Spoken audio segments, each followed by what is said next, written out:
ನಮಗೆಲ್ಲರಿಗೂ ಗೊತ್ತಿದೆ ವಯನಾಡಿನಲ್ಲಿ ನಡೆದಂತಹ ದುರಂತ. ತಾವು ಈಗಾಗಲೇ ನೋಡಿರಬಹುದು. ಒಂದು 65-70 ಮಂದಿಯನ್ನು ಒಂದೇ ಜಾಗದಲ್ಲಿ ಹೂತಿಡಲಾಗಿದೆ, ಡೆಡ್ ಬಾಡೀಸ್ ಅನ್ನು. ಕಾರಣ ಏನಂತ ಹೇಳಿದ್ರೆ ಇವರು ಯಾರಂತ ಹೇಳಿ ಐಡೆಂಟಿಫೈ ಮಾಡಲಿಕ್ಕೆ ಸಾಧ್ಯ ಆಗಲಿಲ್ಲ. ಕೇವಲ ಇವರಿಗೆ ಈಗ ಸಿಕ್ಕಿದ ಒಂದು ನಂಬರ್ ಮಾತ್ರ. ಎಲ್ಲಾ ಡೆಡ್ ಬಾಡೀಸ್ ದಫನ್ ಮಾಡಿದ ಜಾಗದಲ್ಲಿ ನಂಬರ್ ಸಿಗಲಿಕ್ಕೆ ಸಾಧ್ಯ ಆಗ್ತದೆ.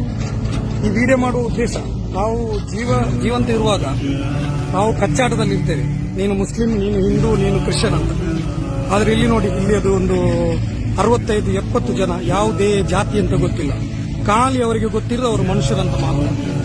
ಇಲ್ಲಿ 70ಗಿಂತ ಹೆಚ್ಚು ಬಾಡಿ ಇಲ್ಲಿದೆ.